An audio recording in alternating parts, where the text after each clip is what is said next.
Welcome to City Vision University's podcast, providing book summaries of books on rescue missions, city missions, and the Salvation Army. Glad to be here for this one. Yeah, so I want you to just imagine something for a second. Imagine stepping into a freezing cold stone prison cell. We're in the mid-1850s. Oh, wow. Okay. Setting the scene. Right. And you are looking at a convicted river pirate. A river pirate? Yeah, 19 years old.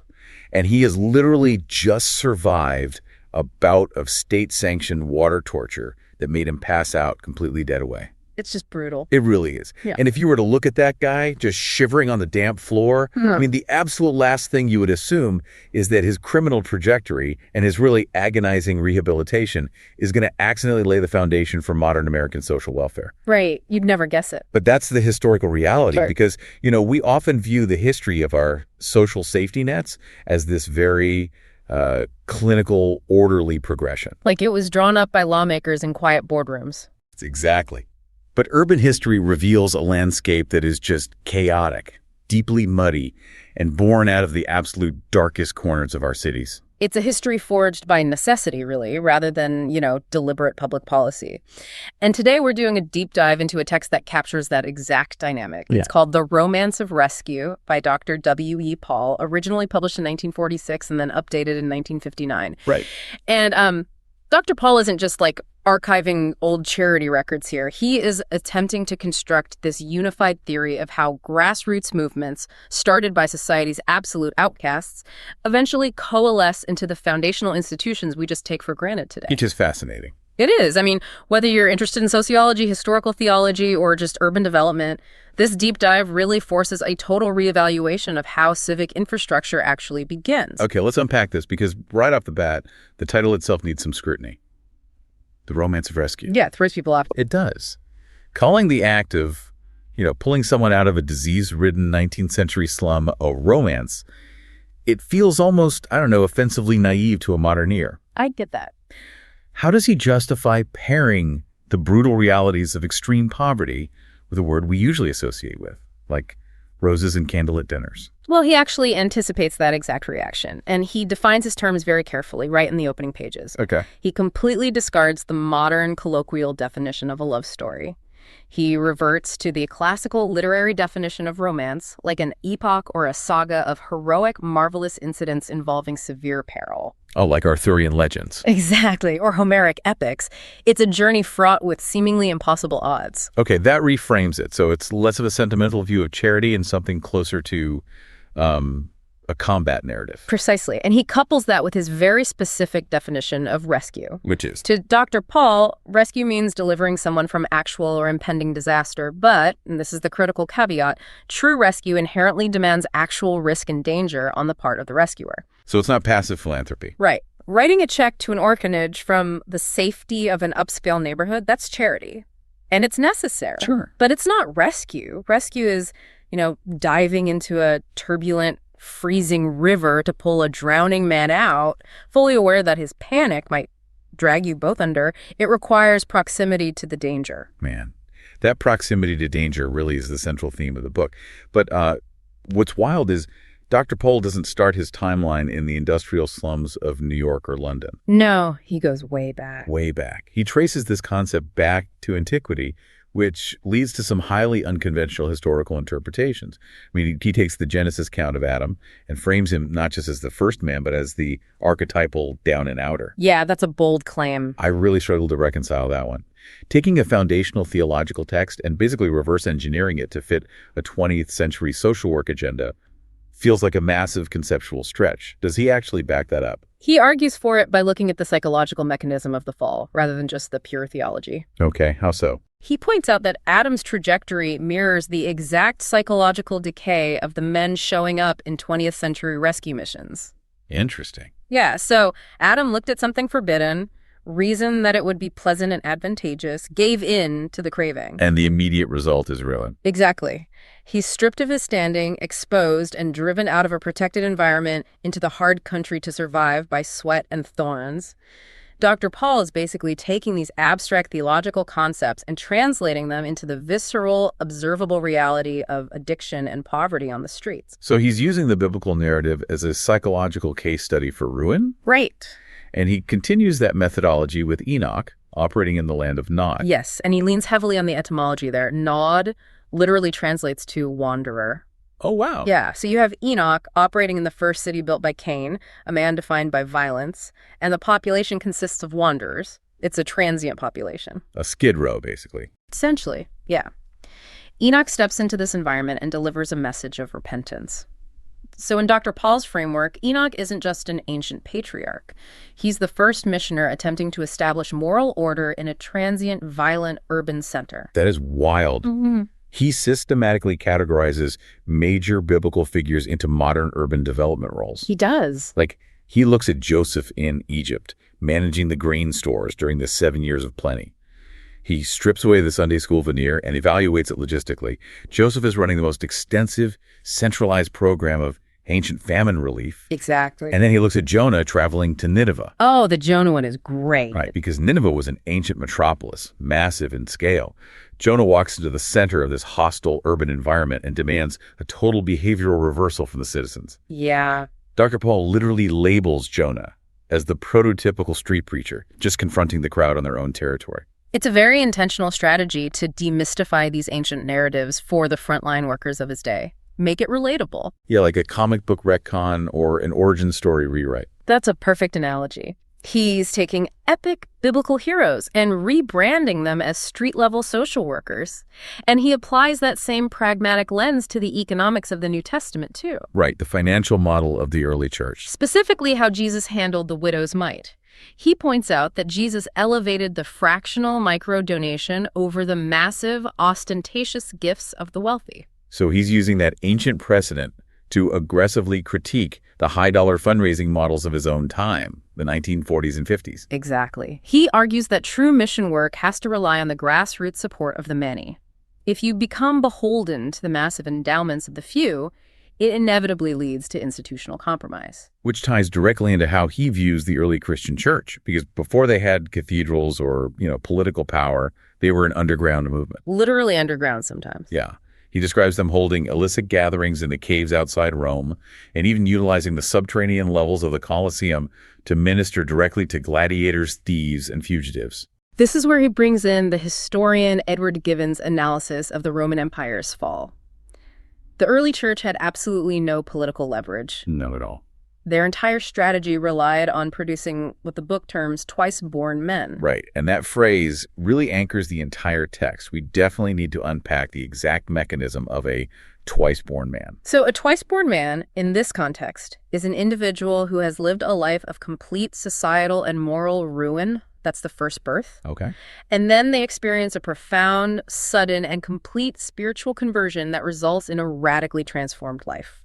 The second birth. So it's not a gradual self-help thing, it's a radical shift. Exactly. And the sociological impact in ancient Rome was undeniable. I mean, Roman citizens were looking at men who were formerly violent, thieving gladiators or fugitives who suddenly operated as honest, peaceful, and productive members of the community. That's hard to ignore. It is. It wasn't eloquent philosophical debate that conquered the Roman Empire.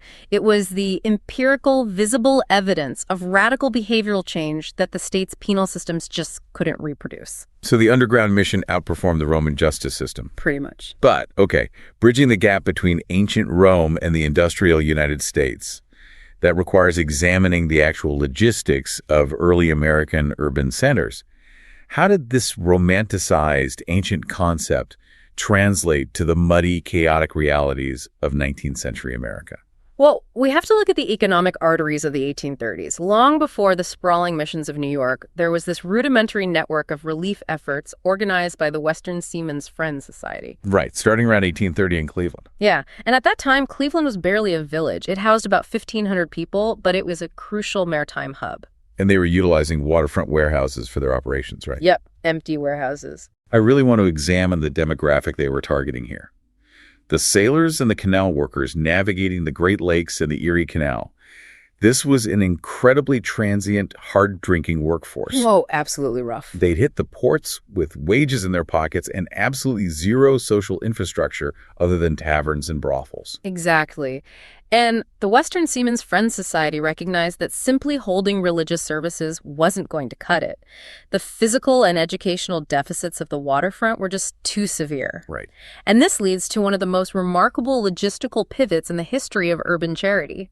They decided to initiate a Sunday school for the children living in the dock districts. Which sounds standard, but there was a catch. A huge catch. They immediately hit a barrier. The children were entirely illiterate. I mean, a curriculum based on reading scripture is totally useless if the audience cannot read. Right. So what do?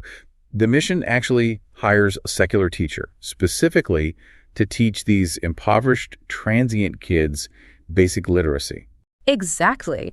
They identified a market gap that the municipal government hadn't even recognized yet. Like a tech startup, beta testing modern welfare. That's a great way to put it. They bore the financial and administrative burden of prototyping public education in that district, and they proved the model was viable. And then what happened? The demand was so high and the results were so clear that the Cleveland City Council eventually stepped in, absorbed that specific school, and utilized it as the foundation to establish a free public school system for the entire city. That completely flips the traditional narrative of top-down municipal welfare. It really does. A tiny, underfunded religious charity operating out of a maritime warehouse accidentally prototypes the public education system.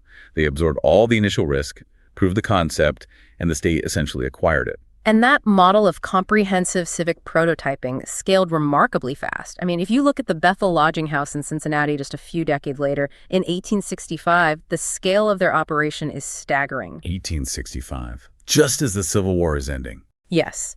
In that single year, they provided shelter for 68,125 people. Okay, I have to stop and question the logistics of that. It's 1865.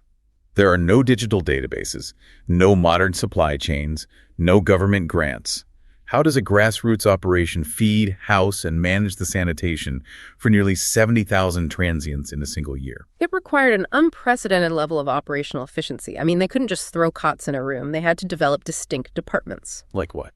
Well, they operated a massive medical wing that treated thousands of patients for eye, ear, and throat diseases.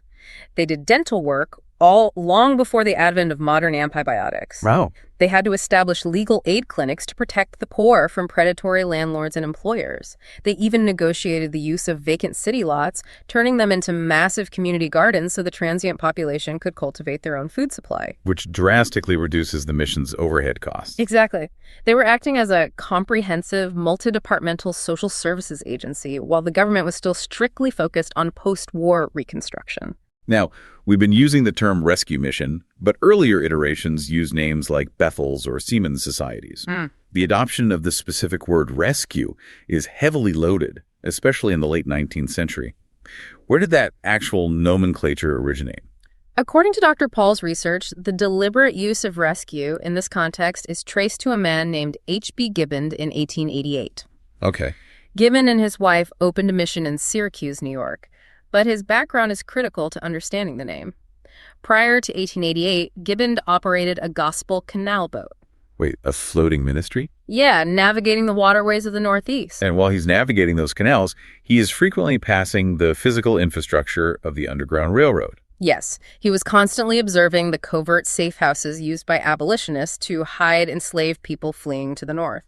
And the abolitionist networks frequently referred to these specific operations as rescue bands or doors of hope. So a rescue band wasn't abstract charity. No, it was a highly dangerous tactical operation providing lodging, food, and direction to secure physical freedom from chattel slavery. That context changes everything. Adopting the word rescue wasn't just some clever marketing rebrand. For a population that had just lived through the horrors of the American Civil War, comparing addiction and urban poverty to the institution of slavery was a profound, heavy psychological parallel. Very heavy. Gibbon viewed the alcoholic or the destitute not as a criminal, but as a person fleeing the literal bondage of their own destructive habits. So the mission was meant to be the safe house on the Underground Railroad to spiritual and physical autonomy. Exactly. It positioned the mission worker not as a patronizing benefactor, but as an active abolitionist fighting a systemic form of bondage. That is powerful. But while men like Gibbon laid the philosophical groundwork, the movement really required an archetype. A singular, undeniable proof of concept to gain national traction. And that archetype emerged in the Fourth Ward of New York City in the person of Jerry McAuley. Yes. the quintessential twice-born man. Jerry McAuley's biography is central to this entire study. He founded the Helping Hand for Men on Water Street in 1872, which, by the way, remains the oldest continuous mission in America. It's an incredible legacy. And his backstory is incredibly grim. It really serves as a masterclass in the creation of the untouchable demographic. His father was a counterfeiter who abandoned the family to evade law enforcement. Jerry was raised by an abusive grandmother in Ireland before being sent to the Fourth Ward in New York. And the Fourth Ward in the mid-19th century was notoriously brutal. It was an epicenter of organized crime, transient maritime labor, and profound poverty. It was rough. The text explicitly notes that upon his arrival, the ward became the domain of his kind.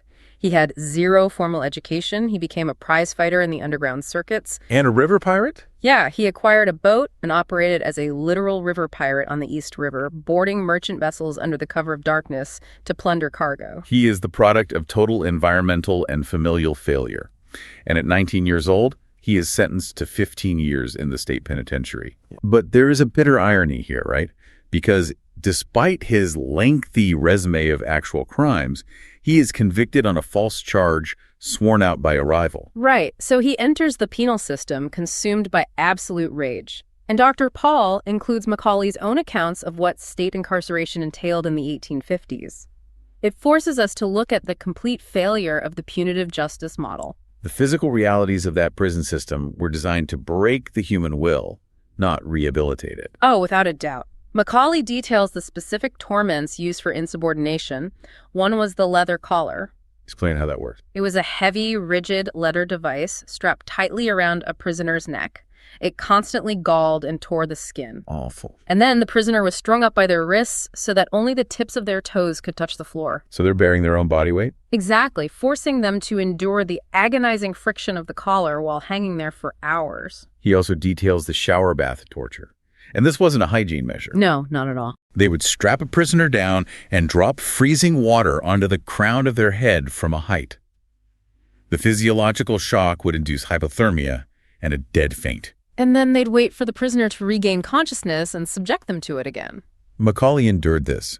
He spent his first 5 years surviving these mechanisms, plotting the murder of his jailers, and just cursing whatever concept of God he had. The punitive system successfully generated maximum physical compliance, sure, but it completely entrenched his psychological hostility. Right.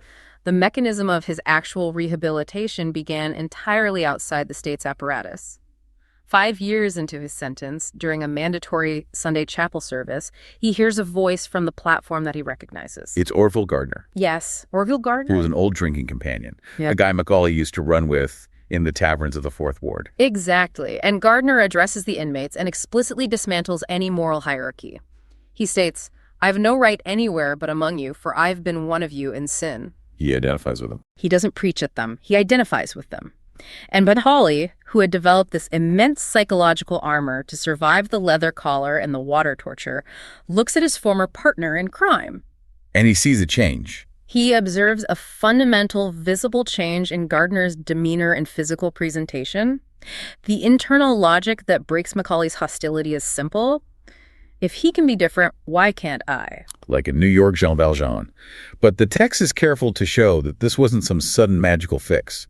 He struggles deeply. Oh, it's a massive struggle. He returns to his cell and attempts to read a Bible, but he encounters an immediate cultural and intellectual barrier. He reads 1 Timothy chapter 4, which mentions forbidding to marry and abstaining from meats. Right. And Macaulay, raised in the cultural orbit of Irish Catholicism, interprets this as a targeted Protestant attack on Catholic doctrine. He is so enraged, he physically kicks the Bible around his stone cell. He demands a Catholic translation from the prison library, verifies the text is the same, and is just forced to wrestle with his own theological ignorance. He is navigating immense internal friction. He's terrified of the vulnerability required to pray. I mean, he describes blushing hotly in the isolation of his cell, feeling a more profound shame at the idea of praying than he would have if a crowd of thousands were watching him commit a crime. The psychological barrier to admitting total defeat is just immense. He finally breaks, though.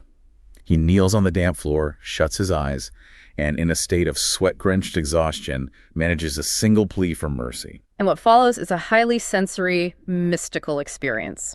He claims to hear an internal voice declaring his forgiveness, and he reports smelling a fragrance as sweet as fresh flowers permeating the foul air of his prison cell. Wow.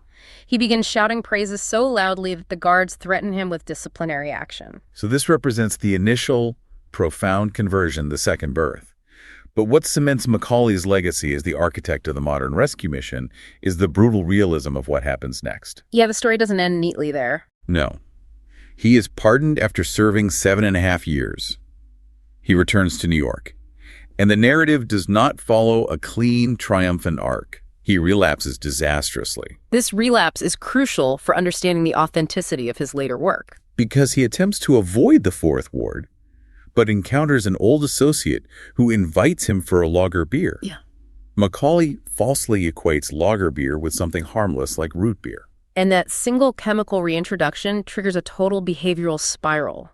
He loses a legitimate job in a hat factory during a labor strike, and then he leverages the chaos of the Civil War to become a bounty jumper. For listeners who don't know, bounty jumping was a highly lucrative, deeply cynical crime during the Civil War. Very cynical. The government and local municipalities offered large cash bounties to men willing to enlist.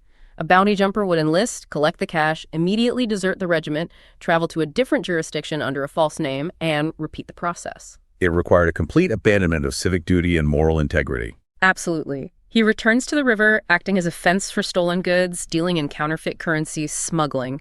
He's existing in a state of constant, heavy intoxication to suppress the psychological torment of his failed conversion. He genuinely believes he has exhausted his supply of divine grace. Yeah.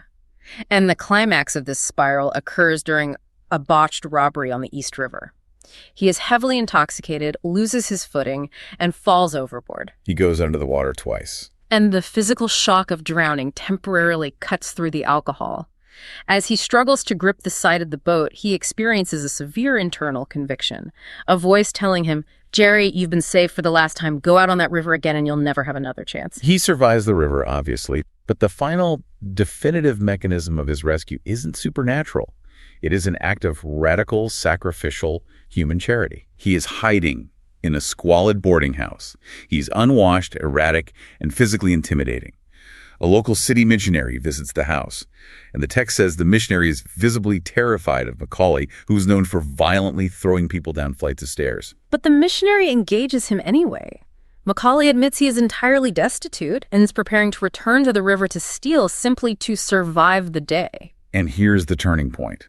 The missionary looks at this violent, relapsed river pirate and says, "Before you shall ever do that again, I'll take off this coat and pawn it." And he actually follows through. He does. He removes his own thin, heavily worn coat, walks to a pawnbroker, exchanges it for 50 cents, and hands the money to Macaulay. Yeah. I really want to understand the mechanism here.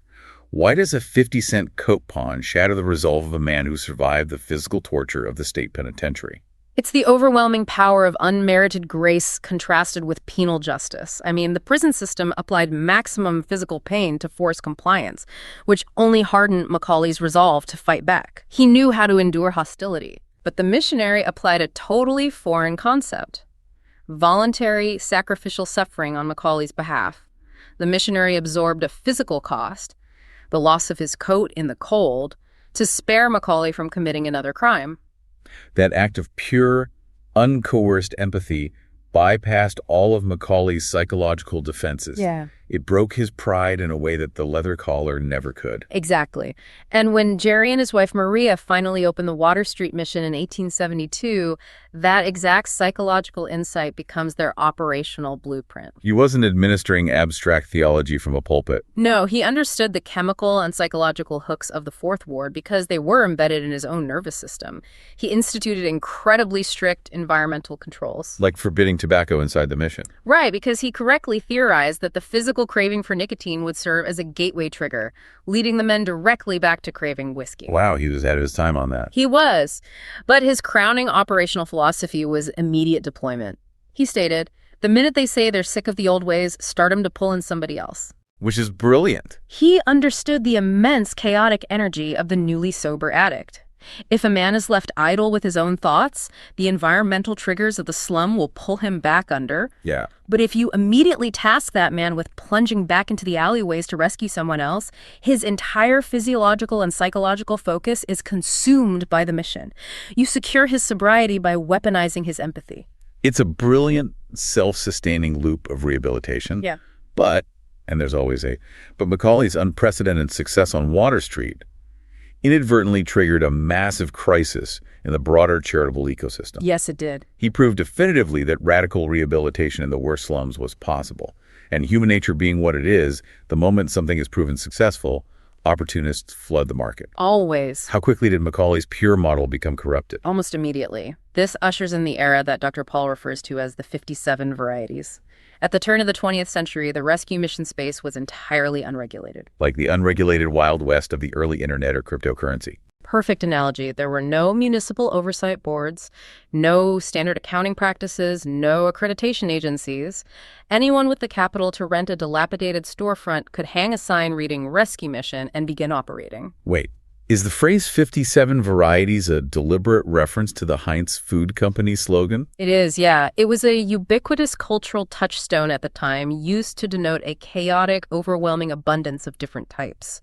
And the varieties of missions were indeed chaotic. Very bad. Because nearly every major religious denomination recognized the value of the work. The field was saturated with different sects, faddists, extremists, and outright grifters. The book is particularly scathing regarding the grifters, which it categorizes as solicitor missions. Yes. Let's examine the mechanism of this grift. Yeah.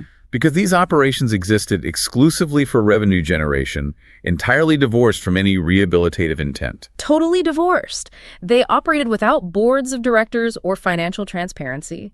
They utilized aggressive door-to-door solicitation campaigns targeting businesses in affluent neighborhoods, leveraging the emotional weight of rescuing the perishing to extract donations. And inside their storefronts, the nightly meetings were basically engineered as high-pressure financial extractions rather than spiritual triage. Right. The text notes that some of these operators were so brazenly skilled, they would take up to 10 separate offerings in a single evening service. 10. They would sing a hymn and pass the collection plate. They would have a staged, emotionally manipulative testimony and pass the plate again. They would strike up the band and pass it a third time. It was a highly orchestrated theatrical racket. And it siphoned necessary capital away from legitimate operations and bred deep public cynicism. Of course it did.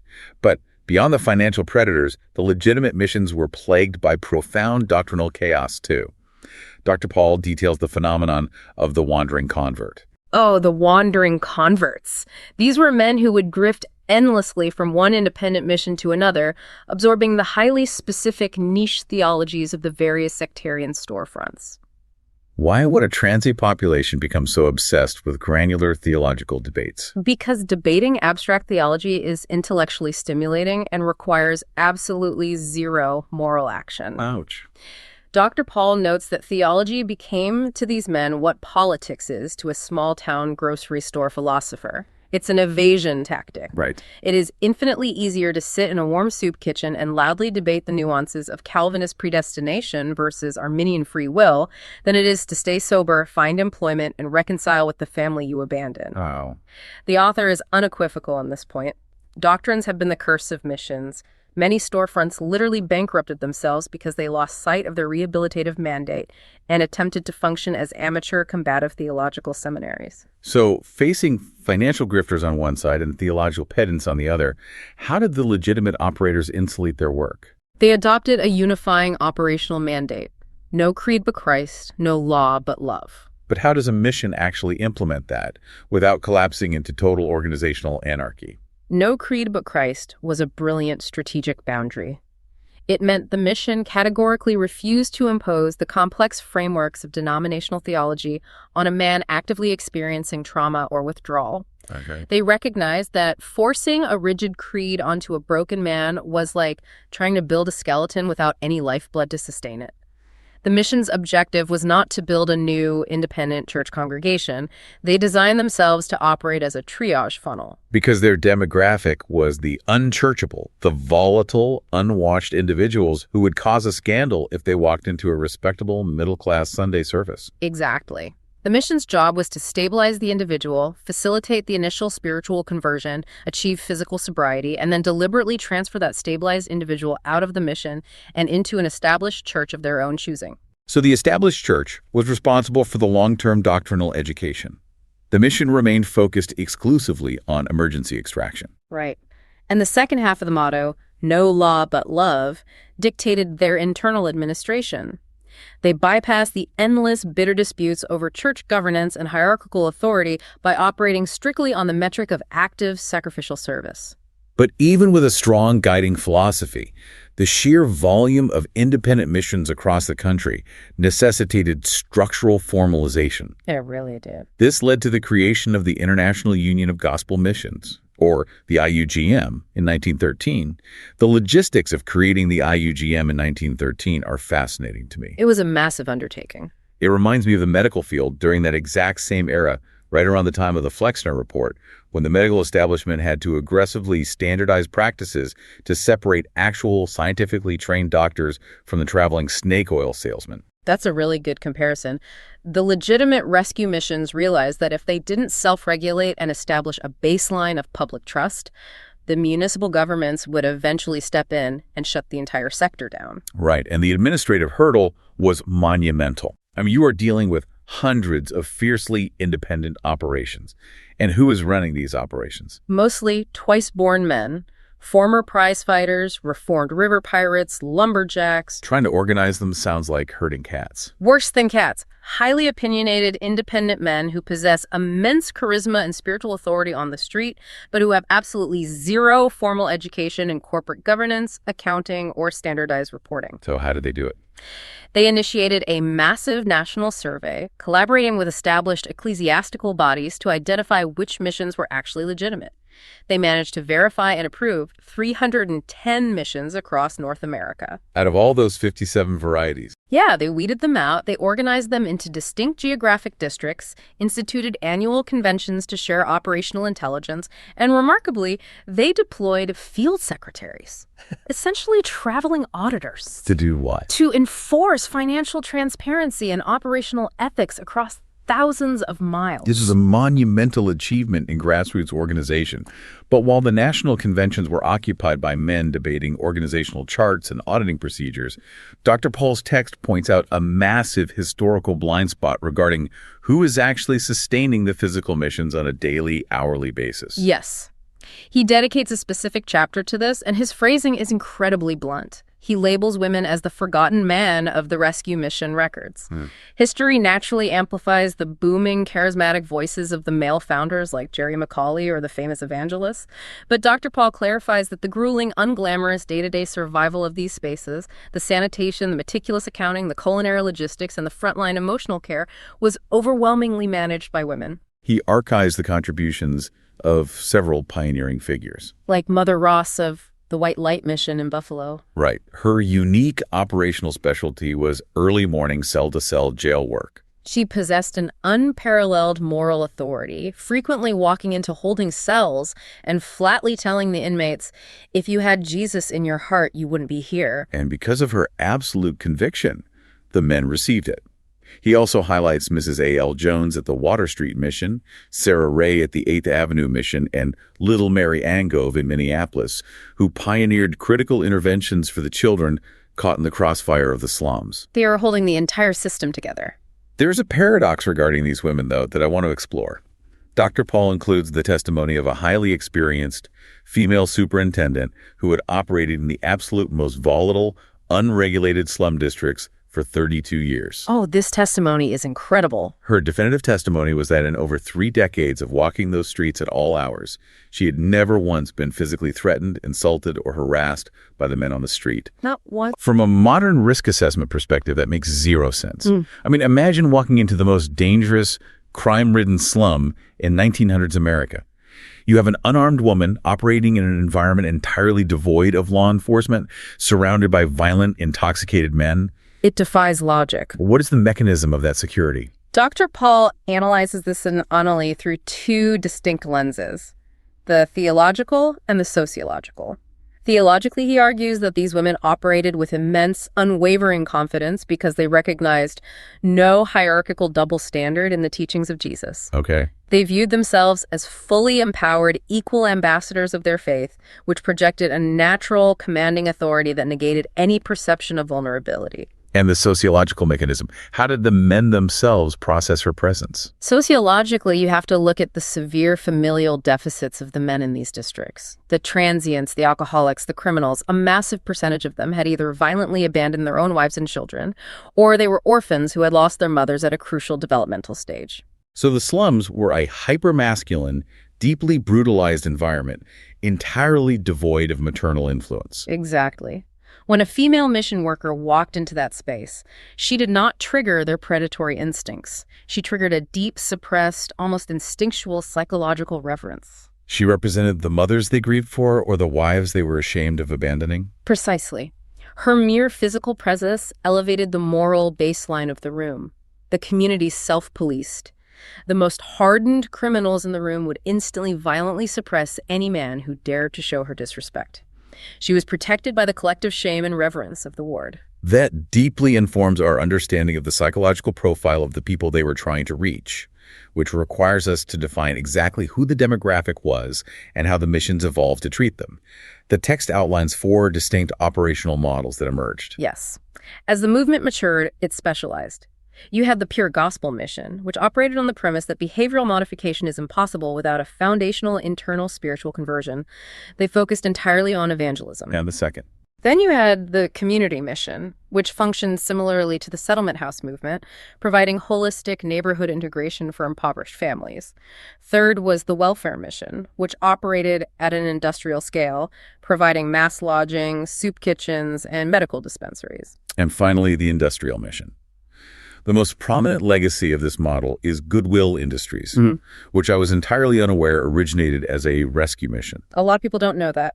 Goodwill was founded by E.J. Helms in Boston with a brilliant operational mechanism. How did it work? The mission would intake destitute men, provide immediate stabilization through food and shelter, and then immediately put them to work repairing discarded or broken goods gathered from the affluent neighborhoods. They were weaving rugs, caning chairs, repairing shoes. The psychological symmetry there is profound. You take a man who has been entirely discarded by society as broken and useless, and you have him spend his days taking discarded, broken objects and restoring their value through his own labor. The physical act of repairing the object serves as the psychological mechanism for repairing his own sense of agency and worth. That's beautiful. But across all 4 of these diverse operational models, the target demographic remained identical. Dr. Paul defines them as the last, the least, and the lost.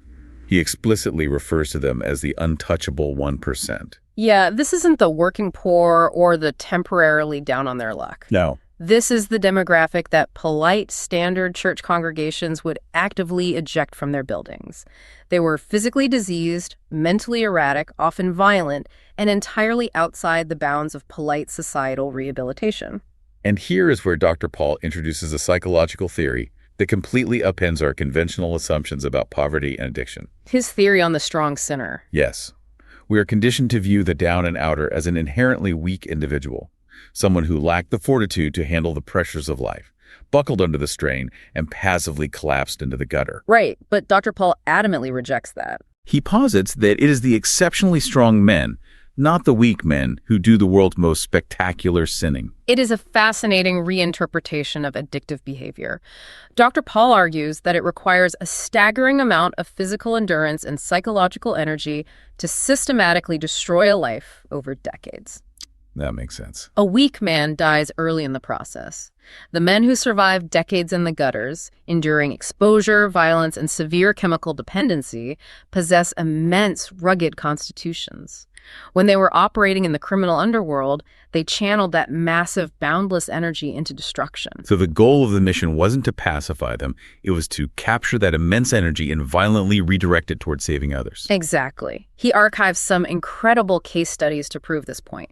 He highlights Kid Rogers, a man who possessed the intense physical aggression necessary to survive as a professional lightweight prizefighter, who successfully redirected that exact same intensity into becoming a relentless, albeit genial, mission operator in Rock Island. And then There is the staggering saga of Fred W. Davis, universally known across the Pacific Northwest as Haywire Davis. Oh, Haywire Davis is the ultimate proof of concept for the strong sinner theory.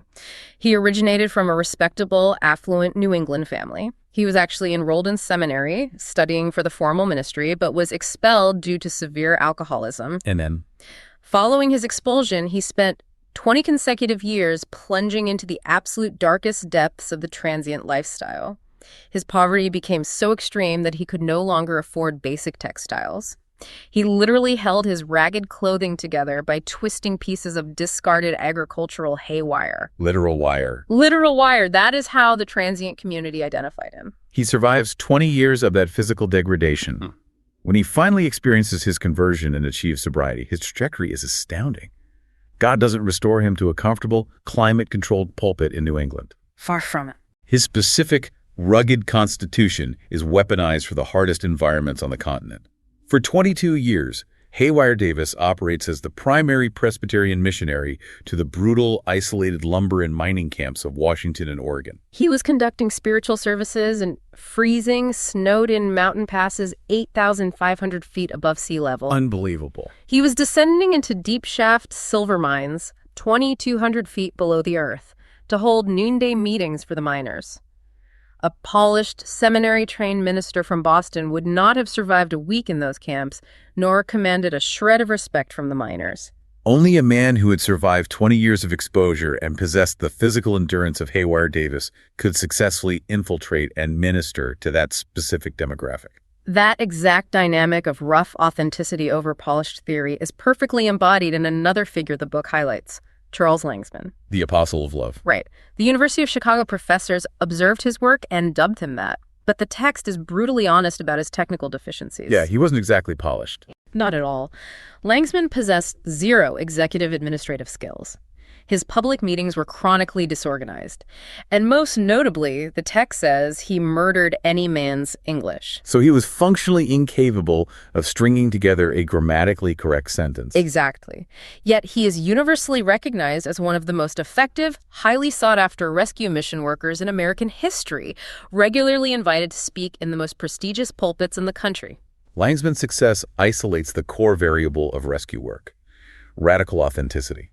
Dr. Paul makes it unequivocally clear that you cannot leverage theoretical empathy in the slums. You really can't. If an Ivy League sociology graduate walks into a mission with a perfectly articulated theory of systemic poverty but lacks genuine bleeding empathy, the men will instantly identify the sterile nature of the interaction and reject it. To a man who has been emotionally numbed by decades of trauma, violence, and chemical addiction, sophisticated vocabulary and proper syntax are meaningless noise. The only force capable of penetrating that level of psychological scar tissue is pure, undeniable personality and the tangible presence of sacrificial love. So what does this all mean? I think the most accurate contemporary metaphor for the rescue mission worker is a trauma surgeon operating in an active war zone. That's a great way to look at it. If you are a soldier lying in the mud, rapidly bleeding out from a catastrophic wound, your priorities are incredibly narrow. You do not care if the trauma surgeon has a terrible, abrasive bedside manner. You do not care if the surgeon uses improper grammar or if the medical tent is disorganized. Right. You just want to live. You only care about one binary question. Does this person possess the specific capability to stop the bleeding and keep me alive? Charles Langsman couldn't conjugate a verb, but he possessed the precise spiritual and emotional capability to stop a man from bleeding out in the gutter. That is a highly accurate framework. The mission operates as the frontline trauma center, managing the immediate chaos of survival and stabilization. The established church functions as the long-term physical therapy clinic, focusing on gradual education and sustained growth. And incredibly, some of these trauma surgeons didn't just save individuals, they launched global movements. Yeah, the ripple effect is staggering when you trace the lineage. Look at D.L. Moody. He is remembered today as a titan of historical evangelism, the founder of the massive Moody Bible Institute, a man who counseled presidents. But his origins are entirely rooted in the destitute reality of the streets. He was left fatherless at the age of 4. When he began his early outreach work in Chicago, he was so impoverished he slept at night on a hard wooden bench in the local YMCA to conserve funds. His very first independent mission operation wasn't in a church. It was launched inside an abandoned, derelict tavern in the North District of Chicago, targeting the illiterate waifs and violent ruffians of the ward. You see the exact same trajectory with Billy Sunday. Before he was the most famous theatrical preacher of the early 20th century, drawing massive crowds to his custom-built tabernacles, he was a professional baseball player wrestling with his own trajectory. The catalyst for his entire global ministry was stepping off the street and walking into the Pacific Garden Mission in Chicago. The mission environment fundamentally shaped his aggressive, athletic, uncompromising preaching style. And he never forgot that origin. Even at the absolute zenith of his national fame, he routinely invited humble rescue mission superintendents onto his massive stages to testify, validating their frontline work above theological academia. But the most consequential global ripple effect belongs to William Booth. His biography is a testament to the power of the marginalized. Left fatherless at 13, he was forced into a pawnbroker's apprenticeship that the text describes as being little better than indentured servitude. He experienced the crushing systemic poverty of the Industrial Revolution firsthand. And the definitive moment of his life occurs while he is standing on a street corner in Whitechapel, London. He is holding a rudimentary open-air meeting outside a ragged tent pitched in an old, desecrated burial ground. A burial ground. Yeah, an old burial ground. He surveys the masses of the absolute destitute, the people ignored by the polished cathedrals of London, and he experiences a paradigm-shifting epiphany. He realizes that traditional ecclesiastical structures will never reach these people. So he decides to build something else entirely. Right. He doesn't set out to build a new church denomination. He sets out to build a highly disciplined, mobilized army designed explicitly to invade the gutters. That night in Whitechapel, the operational vision for the Salvation Army was born. And the Salvation Army is the ultimate manifestation of the rescue mission ethos scaled to a global level. However, Dr. Paul uses the success of these massive institutions to deliver a profound, deeply unsettling sociological warning. He introduces a concept he terms the 3Ds of institutional evolution: decline, decay, and death. Explain the mechanism of that life cycle. How does a movement born in an abandoned tavern eventually die? Dr. Paul observes that every great religious, charitable, or social movement follows a predictable historical arc. They originate in a state of crisis, operating in the gutters to rescue the absolute outcasts. Because the need is so severe and the workers are so dedicated, the movement experiences rapid, explosive growth. Right, they scale up. But eventually, the movement hits what he calls the leveling off period. The organization achieves success, and with success comes respectability. They transition from the maritime warehouse on the docks to the polished stone cathedral on the hill. Exactly. They acquire massive real estate portfolios, they establish highly accredited seminaries, they hire professional administrators, and they begin to cater to the affluent middle class who fund their endowments. And that's dangerous. Dr. Paul warns that this transition into respectability contains a fatal institutional flaw. When an organization becomes so polished, so heavily invested in its own public relations and middle-class comforts, that it abandons the messy, chaotic, deeply controversial street-level triage that birthed it, the organization severs its connection to its original source of power. The internal fire is extinguished. The institution may continue to exist as a wealthy bureaucracy for decades, but it enters a state of spiritual and operational decline, followed by decay, and ultimately institutional death. It is the ultimate paradox of success. The explicit objective of the rescue mission is to intervene in a shattered life, pull the individual out of the gutter, facilitate their sobriety, secure their employment, and elevate them to a state of societal respectability. Right. But the exact moment the mission itself adopts that same respectability, the moment it installs pristine carpets and demands orderly behavior, it implicitly refuses to let the bleeding, intoxicated man from the gutter walk through its front doors. Because he might ruin the carpet. Exactly. It successfully sanitizes itself into irrelevance.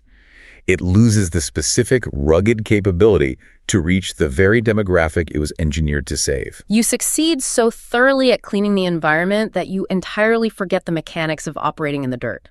And as this history proves, the dirt is the only place where actual transformative rescue occurs. The mandate of Dr. Paul's text is a demand for constant institutional vigilance. The grassroots connection to the suffering of the streets must be aggressively, intentionally maintained, or the institution will inevitably hollow itself out. We have covered an immense expanse of historical and sociological territory today in our examination of the romance of rescue. We really have. We began with Dr. Paul's highly provocative psychological reinterpretation of ancient figures like Adam and Enoch, tracking the concept of the twice-born man through the subterranean catacombs of the Roman Empire. We examined the massive logistical triumphs of the forgotten pioneers in the 1830s, discovering how a scrappy waterfront Sunday school accidentally prototyped the modern public education system in Cleveland. We dissected the visceral, agonizing realities of the 19th century penal system through the biography of Jerry Macaulay, tracing how a violent river pirate's experience of unmerited grace established the operational blueprint for modern addiction recovery. The coat for 50 cents. The coat for 50 cents. We navigated the chaotic, unregulated era of the 57 varieties, observing how legitimate operations insulated themselves from financial grifters and theological pedants by adopting a strictly rehabilitative mandate. We acknowledged the indispensable frontline courage of the women who maintained order and introduced maternal reverence into the most violent slums in America. And finally, we tracked how targeting the untouchable 1%, the men possessing the rugged, destructive energy of the strong sinner, served as the incubator for global phenomena like the Salvation Army.